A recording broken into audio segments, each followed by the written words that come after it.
আমরা সাধারণত এতদিন ক্লাসিক্যাল মেকানিক্সে আমরা কোনো বস্তুর ভর ধ্রুব বিবেচনা করি, কিন্তু আসলে বস্তুর ভর আপেক্ষিকতার স্পেশাল থিওরি অনুযায়ী হচ্ছে ভর বেগের উপর নির্ভর করে, বেগ বৃদ্ধির সাথে সাথে ভর বৃদ্ধি পায়। এটাই হচ্ছে ভরের আপেক্ষিকতা।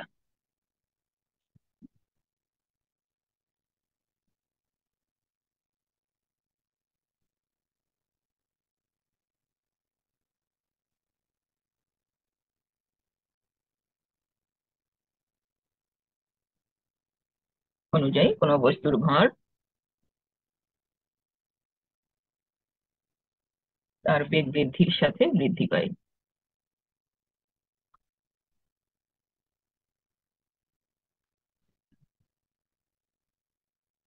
ভরের আপেক্ষিকতা।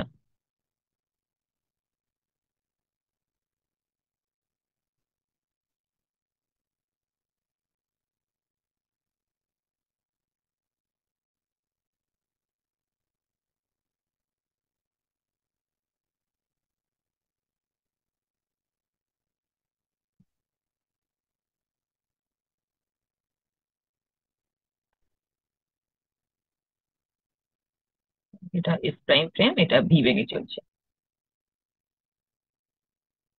তাহলে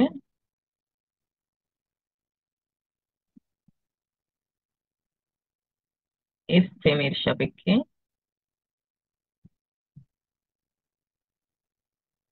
ভি বেগে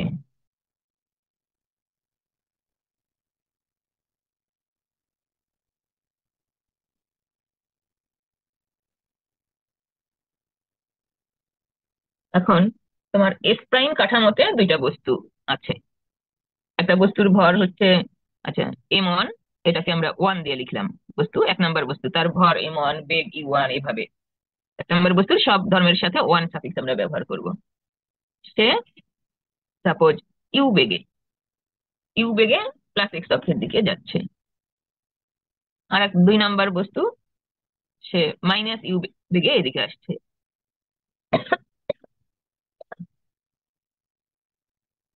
মাইনাস ইউ বেগে আসছে। তাহলে আমি এস ফ্রেম থেকে যদি দেখি, তাহলে 1 নম্বর বস্তুর বেগ আমি কেমন দেখবো, আর 2 নম্বর বস্তুর বেগ কেমন দেখবো, সেই রাশিমালা আগে লিখছি। তাহলে প্রথমে এই 1 নম্বর বস্তু ইউ বেগে ডান দিকে, আর 2 নম্বর বস্তু মাইনাস ইউ বেগে বাম দিকে আসছে। এই ঘটনাটা যদি আমি এস ফ্রেম থেকে পর্যবেক্ষণ করি, তাহলে বেগটা কেমন দেখবো। এখানে দেখো, এস ফ্রেম থেকে দেখলে এমনিতে এস প্রাইম ফ্রেমও ভি বেগে যাচ্ছে। আবার ওই এস প্রাইম ফ্রেমের মধ্যে 1 নম্বর বস্তুটা সে আবার ইউ বেগে যাচ্ছে। তো এক্ষেত্রে এস ফ্রেম থেকে দেখলে বেগের রাশিমালা কত হবে, সে রাশিমালা আমরা প্রতিপাদন করিনি, কিন্তু ফর্মুলা ব্যবহার করবো এখন। তাহলে এটুকু আগে লিখি। এস প্রাইম কাঠামোতে এই এম 1 আর এম 2 ভরের দুটি কণা ইউ এবং মাইনাস ইউ বেগে পরস্পরের দিকে অগ্রসর হচ্ছে।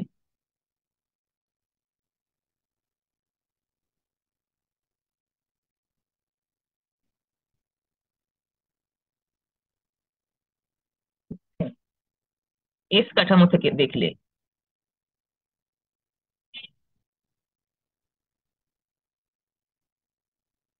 দেখলে কণা দুটির বেগ হবে, ম্যাম দেখা তাহলে এস প্রাইম ফ্রেমে যে ফ্রেমটা ভি বেগে, নিজেই ভি বেগে চলছিল, সে নিজেই ভি বেগে চলছিল, সেই ফ্রেমের মধ্যে আবার এই এম 1 ভরটা প্লাস ইউ বেগে আর এম 2 ভরটা মাইনাস ইউ বেগে পরস্পরের দিকে আসছে। আর এই ঘটনা আমরা যদি এস ফ্রেম থেকে দেখি, তাহলে এই প্রথম কণা দুটির বেগ হবে, একটা দিলাম আমরা ইউ 1। আমি পরের পেজে যাই, লিখি। পরের পেজে যাচ্ছি, লেখা শেষ না হলে আমাকে বলবে। আচ্ছা, সেটা ধরো এম 1 ভরের বস্তুটার বেগ আমরা যা দেখতে পাবো এস ফ্রেম থেকে, সেটা হবে ইউ প্লাস ভি। দেখো ইউ যেদিকে, এবার প্রথম কণার জন্য ইউ যেদিকে, ভিও একই দিকে, কাজেই যোগ ফল। আর 1 plus you V by C square. এবং ইউ 2, দ্বিতীয় কণাটার বেগ আমরা দেখতে পাবো। দ্বিতীয় কণাটা মাইনাস ইউ বেগে ছিল, ফ্রেমটা প্লাস ভি বেগে ছিল, এদের যোগফল 1। এবার হচ্ছে প্লাস মাইনাস, একটা প্লাস একটা মাইনাস, প্লাস মাইনাস এখানে মাইনাস হলো ইউ ভি ভাগ সি স্কয়ার। এই সূত্রগুলোকে বলা হয় বেগের আপেক্ষিকীয় যোগসূত্র। এটা এখানে লিখতে পারো যে বেগের আপেক্ষিকীয় যোগসূত্রগুলো। যোগসূত্র তাহলে এস প্রাইম ফ্রেম ভি বেগে যাচ্ছে, ওই এম 1 ভর ইউ 1 বেগে যাচ্ছে, M2 ভর ইউ 2 বেগে যাচ্ছে। তাহলে সংঘর্ষের আগে মোট ভরবেগ এইটা। আর সংঘর্ষের সময় M1 আর M2 একত্রিত হলো, কাজে মোট ভর M1 প্লাস M2, এবং তারা একত্রিত হয়ে এস প্রাইম ফ্রেমে স্থির ছিল, কিন্তু এস ফ্রেম থেকে আমরা দেখছি তো এস ফ্রেমের সাপেক্ষে ভি বেগে চলছে। তাহলে সংরক্ষণ সূত্রে অ্যাপ্লাই করলাম কোথায়? সংঘর্ষের আগে হচ্ছে এটা মোট ভরবেগ, আর এটা সংঘর্ষের সময় মোট ভরবেগ, যখন আমরা এস ফ্রেম থেকে পর্যবেক্ষণ করছিলাম। ওকে, আচ্ছা। এখন এই যে ম্যাম, ইউ 1 সংঘর্ষের থেকে আমরা দেখছি ইউ 2 মান এটা হবে মাইনাস, যেটা ছিল সেটা তো এস প্রাইম ফ্রেমে। এস প্রাইম ফ্রেমে এটার বেগ ছিল ইউ, আর 2 নম্বরের বেগ ছিল মাইনাস ইউ। তাহলে যখন এদের বেগ ইউ আর মাইনাস ইউ ছিল, তখন এস ফ্রেম থেকে আমরা যদি দেখি, এস ফ্রেম থেকে দেখলে দেখো এই ফ্রেমটা ভি বেগে যাচ্ছে, তার মধ্যে আবার এই কণাগুলো এই বেগে আছে। তো সেখানে আমরা ভরের আপেক্ষিক যোগসূত্র যদি অ্যাপ্লাই করি, এস ফ্রেম থেকে দেখলে এই ইউ বেগের কণাটার বেগ হবে এইটা, আর মাইনাস ইউ বেগের কণার বেগ হবে এইটা। তাহলে এই মানগুলো আমরা বসাচ্ছি দেখে দেখে।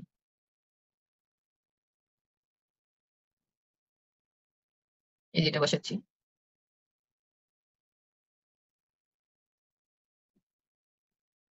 ক্লাসিক্যাল মেকানিক্সটা বাবা খুব প্র্যাকটিস করতে হবে। ক্লাসিক্যাল মেকানিক্সের একবারে সহজতম চ্যাপ্টারটা দিয়ে কিন্তু শুরু করেছি, মানে এখানে একটু চিন্তা শক্তিটা প্রখর রাখতে হয়। এখন M1 গুলো একপাশে নিয়ে যাচ্ছি, একপাশে নিয়ে কমন নিচ্ছি, এটা হবে মাইনাস বি, আর এটা ওপাশে নিচ্ছি।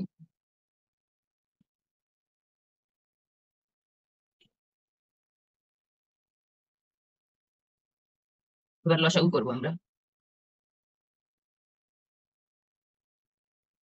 আচ্ছা, এখানে ইউ প্লাস ভি থাকবে, এখানে হবে মাইনাস ভি, আর মাইনাস এই টার্মের সাথে ভি। তাহলে মাইনাস ভি প্লাস ভি কেটে গিয়ে এখানে লসাগু করলে U minus U V square ভাগ সি স্কোয়ার।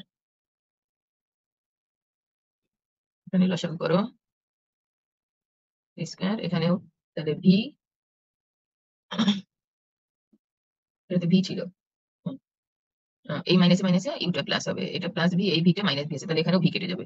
তাহলে U minus U V square ভাগ সি স্কোয়ার। এখন এপাশের উপরের টার্ম এপাশের উপরের টার্ম একই, তাহলে ক্যান্সেল হয়ে গেল। ক্যান্সেল করলে আমাদের M1 এর নিচে M2, তাহলে এর উপর কেটে গেল। তোমরা চাইলে যদি দিতে পারো তাহলে একটু বুঝতে সুবিধা হলো। আচ্ছা, তাহলে M1/M2 হবে এই প্লাস এলাটা উপরে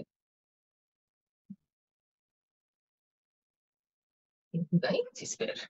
আচ্ছা, তাহলে M1 টা একটা জিনিসের প্লাস টার্মের প্রপোর্শন, M2 টা মাইনাস টার্মের প্রপোর্শন, তার মানে এটা উপরের আর নিচের টার্ম সমান না, সেটাই বোঝা যাচ্ছে এখানে। তাই এটা আমরা সিম্পলিফাই করে দেখি এটা আসলে। এখন এই টার্ম আর এই টার্মটা আমরা বের করে নিব, এবং আমরা দেখতে পাবো এই টার্মটা লুকাই আছে হচ্ছে 1 মাইনাস ইউ 1 সি স্কোয়ার। আচ্ছা, ইউ 1 স্কোয়ার সি স্কোয়ার। ওয়ানটা সাফিক্সটা আরেকটু নিচে লেখা উচিত ছিল, তোমরা একটু খেয়াল করে লিখো। 1 মাইনাস, আচ্ছা, ইউ 1 এর রাশিমালাটা বসাচ্ছি, এই যে ইউ 1 এর রাশিমালা এটা বসাচ্ছি। 1 minus U 1 square C square. U 1 এর রাশিমালা হচ্ছে ইউ প্লাস এই, এই যে দেখো এখানে সি স্কোয়ার দিয়ে ভাগ আছে, সেই সি স্কোয়ারটা আমি এই উপরের টার্মকেও ভাগ করে লিখবো, নিচের টার্মকেও ভাগ করে লিখবো। ওকে, তাহলে উপরেরটা হবে ইউ প্লাস ভি ভাগ সি হোল স্কোয়ার। ঠিক আছে, এই সি স্কোয়ার দিয়ে উপরে ভাগ দিলাম, এবার নিচে দিলে হবে 1। আচ্ছা, ভাগ দিলে 1/সি স্কোয়ার দিয়ে ভাগ দিলে সেটা আর কি এখানে এখানে লিখলাম এই 1/সি স্কোয়ারটা, নিচে তাহলে নিচে যেটা আছে সেটাই 1 প্লাস ইউ ভি ভাগ সি স্কোয়ার। তাহলে এখানে দেখো এই উপরে তো শুধু U plus V whole square হওয়ার কথা ছিল। আচ্ছা, এখানেও কিন্তু এটা ইউ ভি, লেখাগুলো বাবা একটু স্পষ্ট করে লিখো তো। এটা ইউ ভি, আর এই টু হওয়ারটা অনেক সময় ভির মতো হয়ে যাচ্ছে। এখানে ইউ প্লাস ভি শুধু থাকার কথা ছিল, 1/সি স্কোয়ারটা আমি এখানে লিখেছি। এখন লসাগু করবো, 1 প্লাস ইউ ভি ভাগ সি স্কোয়ার হোল স্কোয়ার। লসাগু করলে 1 প্লাস ইউ ভি ভাগ C square whole square minus u plus v ভাগ সি হোল স্কোয়ার। এটা হোল স্কোয়ারের ফর্মুলা ভেঙে দিবা, ভেঙে দেওয়ার পর লসাগু করলে, সরি, ভেঙে দেওয়ার পর কমন নিবে। কমন নিয়ে অর্থাৎ মোট কথা এটা আমরা ফ্যাক্টরাইজ করছি। ফ্যাক্টরাইজ করে যেটা পাই সেটা লিখি, একটু সময় কম আছে। তাহলে এটা হোল স্কোয়ার ভেঙে দেবো, দেওয়ার পরে কমন নিলে যেটা পাবো সেটা আমি লিখছি। 1 - u square C square 1 - v square তোমাদের শীটেরটা দিয়ে দিব না, এখন একটু আমার ক্লাস শেষ করতে হবে। সি স্কোয়ার হোল স্কোয়ার, নিচেরটার কোনো চেঞ্জ হয়নি, যা ছিল তাই লিখেছি। তাহলে যে ফর্মেটে আমি 1 - ইউ1 স্কোয়ার সি স্কোয়ার এটা বের করলাম, একই ফর্মেটে 1 - ইউ2 স্কোয়ার সি স্কোয়ার বের করবো। আচ্ছা, এটা আমরা 1 নম্বর সমীকরণ দিছি, এটা 2 দিলাম। যাও পরের পেজে যাচ্ছি।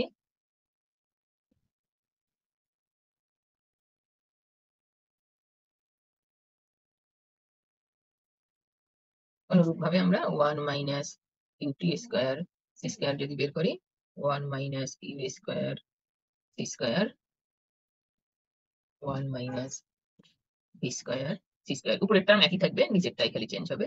1 - ইউ ভি ভাগ সি স্কোয়ার হোল স্কোয়ার, তাহলে উপরে আগে যা ছিল এবারও তাই আসবে, নিচেরটাই শুধু এখানে মাইনাস। এটা আমরা 3 দিচ্ছি। এখন আমরা 2 ভাগ 3, 2 কে আমরা 3 দিয়ে ভাগ করছি।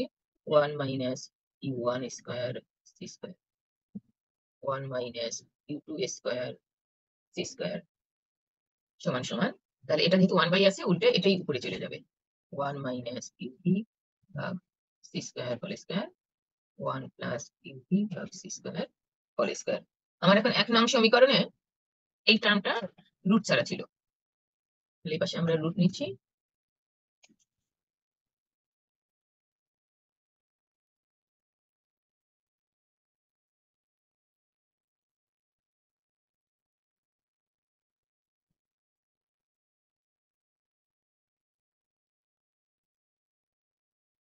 তারকে আমরা একই বসাবো।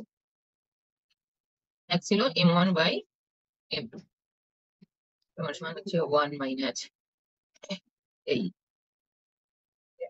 দেখে নেই। একে আমার প্লাস টার্মটা উপরে ছিল, মাইনাস টার্মটা নিচে ছিল। এই প্লাস টার্মটা উপরে ছিল, মাইনাস টার্মটা নিচে ছিল, তার মানে এটা উল্টাই লিখবো আমরা। ইউ2 স্কোয়ার সি স্কোয়ার 1 - ইউ1 স্কোয়ার সি স্কোয়ার। আচ্ছা, রুট না দিয়ে পাওয়ার হাফ লিখছি, হ্যাঁ পাওয়ার হাফ লিখছি। তাহলে এই m1 আর এই 1 এর টার্ম গুলো একদিকে নিচ্ছি।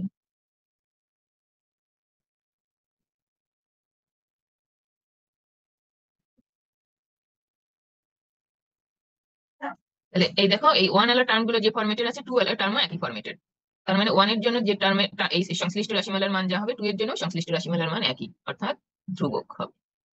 এবং এই ধ্রুবকটার নাম দিচ্ছি আমরা m0, ধরি এই ধ্রুবকটা m0।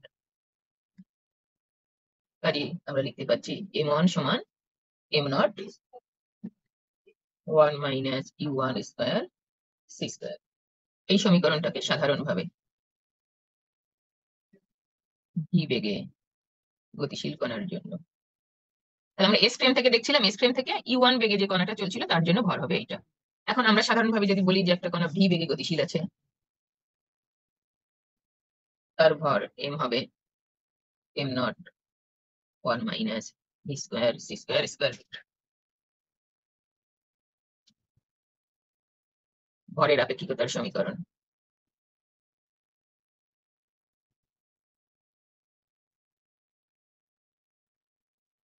একটু বক্সে ইনফরমেশন রাখছি, ভি লেস দেন যদি সি হয়, তাহলে কিন্তু এমটা গ্রেটার দেন এম হবে।